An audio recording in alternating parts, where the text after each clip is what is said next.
infinite geometric series today. Okay? So,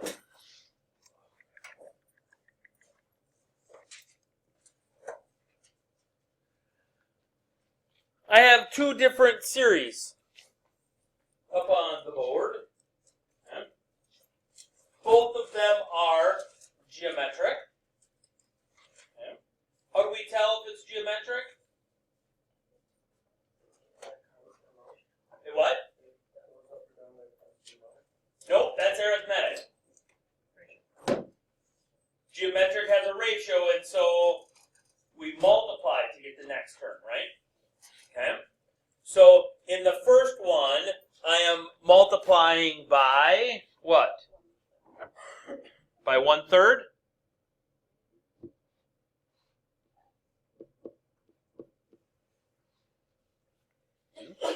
Multiplying by 1/3 to get the next term, and to get the next term, and so on and so forth. In the second one, what am I multiplying by? Multiplying by 2. Okay? Now, if I were to graph them, okay, they would look like this. Okay? So here my r is 1/3. Here my r is 2. Okay? By graphing them, I'm graphing them by the term number is the x, and the value of the actual number, or the value of the term then, is the y. Okay? What can you tell me about those two graphs? What do you mean one is positive and one is negative?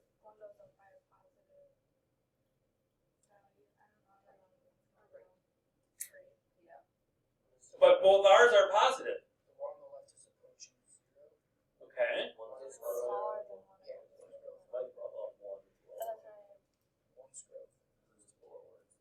What do you mean below 1? The R value, okay, alright. So we've got a couple of words for those. Okay? The first word in series number 1 is that is a converging series. Okay? Because it's getting, as Chase said, it's approaching 0 the farther and farther out we go. Because each term is getting smaller and smaller and smaller. So that is a converging infinite geometric series. And it has a sum value. The other one, series number 2, is diverging because it's getting farther and farther away from 0 the farther you go into the series.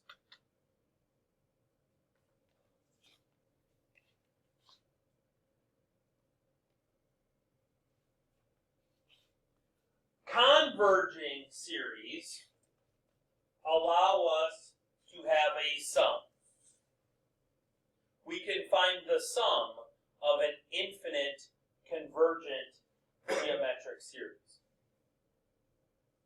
With a divergent series, we cannot find the sum. And we simply say no sum is possible. Because each term's getting bigger. So in the first, if I add up the first 5 terms, that's 20, 30, 50, no, 62. Okay? If I add up those first 5 terms. Well, if I add up the next term, now I got to add 64 to that, and my sum has just grown by 62. And the next term, now my sum grows by 128. Next term it grows by 256. Next term it grows by 512. And so on and so forth. That sum keeps growing bigger and bigger and bigger each time you add that next term. Whereas on series number 1, the next term there is going to be 2 over 243. Which, yes, it has some value, but that value is so close to 0 that really I'm not adding anything. I'm adding 2 grains of sand to the beach that I'm walking on. Okay? Don't really change the value at all. Whereas in series number 2, I'm adding the beaches of the Gulf beaches of Florida to the Atlantic beaches of Florida. Okay, you know, I'm doubling that size almost every time. Okay.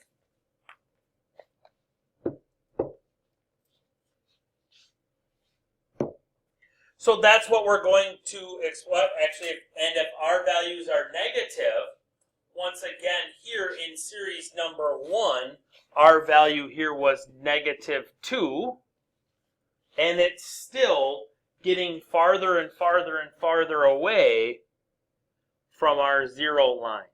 Okay, here it's close, close, but now it's farther, way far, way far. The next one would be even farther, and so on and so forth. It's still diverging, but it's flipping every time because we're multiplying by a negative. Whereas here in this one, what's my R value? -1/2. Right? Each time as we go farther and farther along, we're getting closer and closer and closer and closer and closer and closer and closer and closer. So that really, again, we're adding that term that's not really changing the sum. Okay? So on the left one, on series number 1, the term keeps flipping between positive and negative value, but it's still diverging. It's getting farther apart, so there is no sum. Whereas in series number 2, the terms keep flipping between positive and a negative value, but they are converging on 0, so therefore we can find the sum.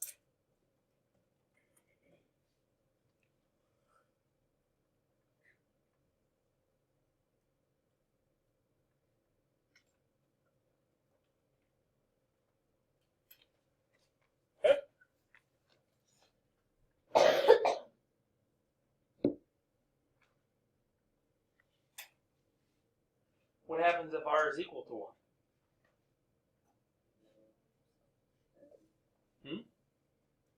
Can we find the sum if R is equal to 1?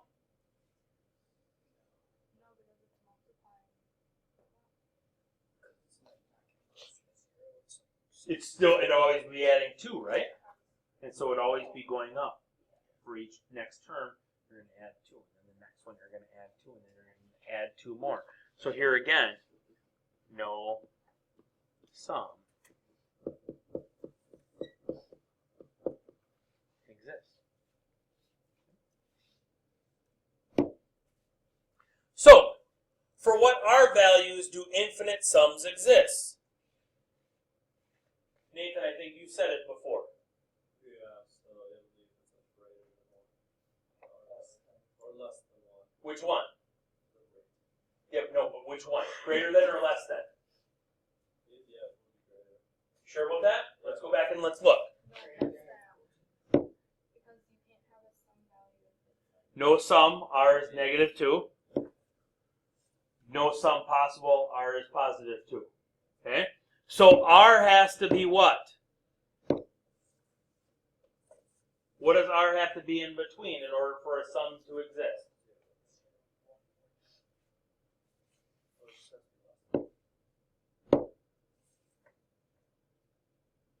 We can find a sum over there, remember, in series number 2. So it has between -1 and +1.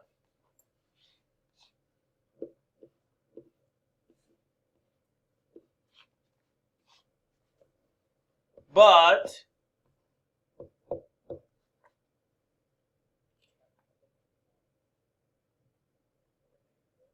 what can it equal? Can't equal 0.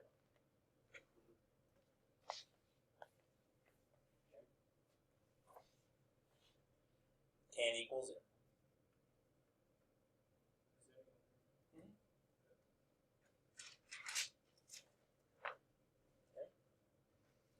When an infinite sum exists, our sum then is this wonderful term.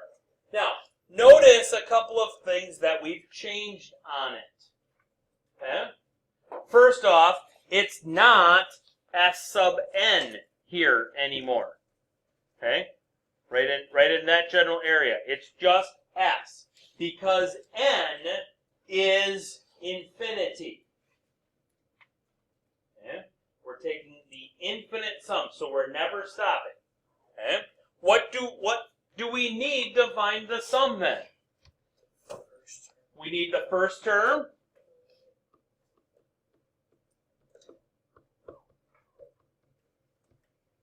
And we need the rate, the common ratio.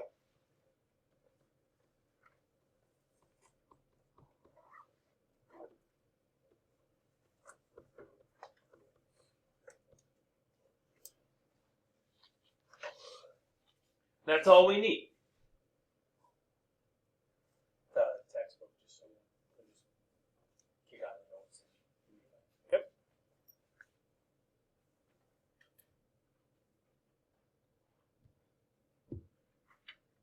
Yep.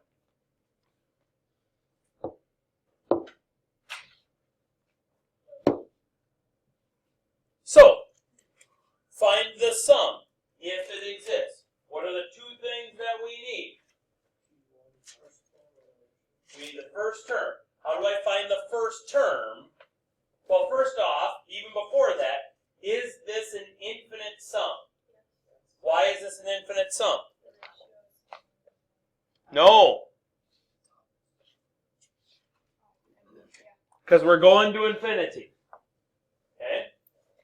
If you're not in sigma notation, if you're not going to infinity, then it's the other one. Then it's the ones that you were doing last week. Okay, those formulas. Okay? But since this one is going to infinity, we can figure out our two needs. So our first need was G sub 1. How do I find the first term? Plug lower limit into my rule. So that's going to be 3 times 1/4 to the 1 minus 1 power. So it would just be 3. Because 1 minus 1 is 0. 1/4 to the 0 power is 1 times 3 is 3. Okay. What's my other need? I need R. How do I find R in sigma notation? It's the something that's being taken to a power. Okay? It's the base of the power. So the base here of this power is 1/4. Okay? Now, before I go on, does 1/4 fit my R classification? Meaning, is it between -1 and +1 and not equal to 0? So yes, my R fits. So now I can use my sum formula, and my sum formula is my first term, 3, divided by 1 minus my R value.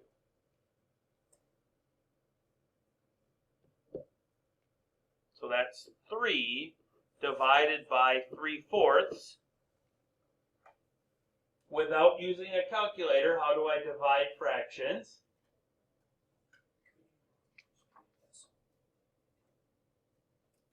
Don't need to. It's actually easier without it.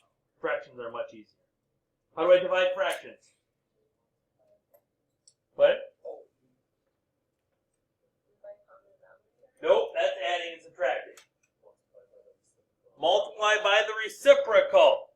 So this really is 3 over 1 times 4 over 3, which is 4.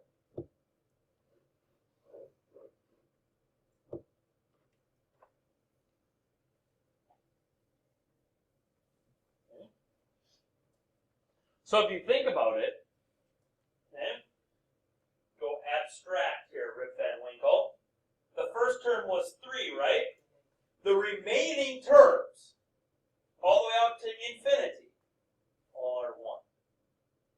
Because the total sum is 4, and the first term was 3. The rest of them, then, all add up to be 1. Okay?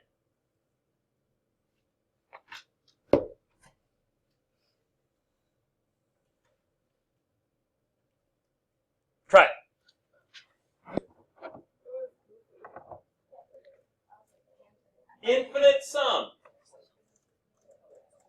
Yes? Okay? Because we're going to infinity. So we are an infinite sum. Okay? G sub 1.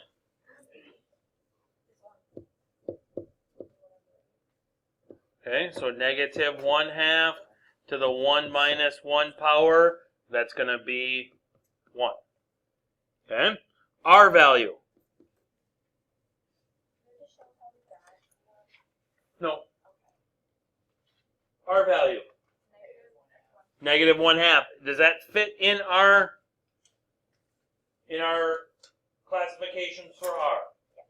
Okay, yep. So the sum then, I think I went to blue here. The sum then is my first term, which is 1, divided by 1 minus negative 1/2. 1 minus negative 1/2 is 3/2, right? Because it's 1 plus 1/2, so that's 3/2. Okay? Flip and multiply. 1 times 2/3 then tells me that the sum then is 2/3. Now, my question to you is this. Does that make sense? My sum is smaller than my first term.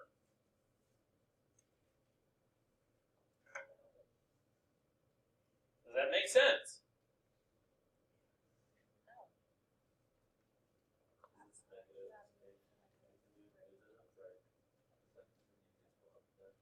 Because my R value is negative, it makes sense in this case. Because remember, every other term is going to be positive, which means the term in between them is going to be negative.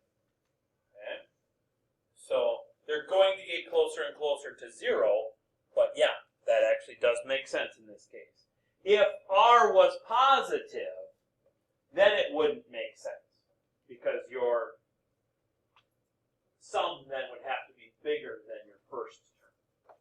Okay? What? That's bad square. Oh, yeah. I'm pretty good like that. Okay? First question, is it an infinite sequence? Yes. Why? Because it has the dot, dot, dot. Okay? That makes it going to infinity. Okay? So what's my first term then? What's my R value then? 1.5, right? Which is 3/2, right? Because we can take, to find R, remember we take any term and divide it by the term right before it. Correct? Okay? So 3/2 divided by 1 is 3/2, which is 1.5. Is that in my wheelhouse for R values? No. So this case, the sum does not exist.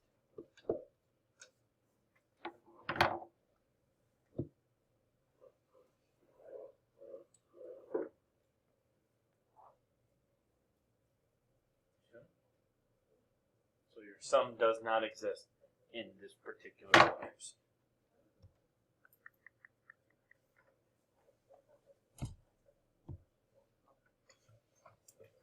Okay. So this is the 12.4 A homework.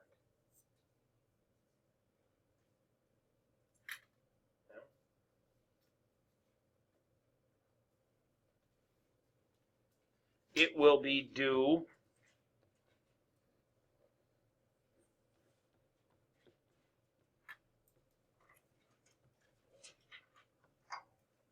Thursday. Why is that? Because we're not done. I only did half the slides today. Oh, so we're not gonna be able to do all that? Do you think we'll be able to do it today? You can do some, okay? But then there's a couple where you probably won't be able to do it all. Okay, well, that's That you'll get this homework again. okay, so this is our only homework till Thursday. Was there informative this week? No.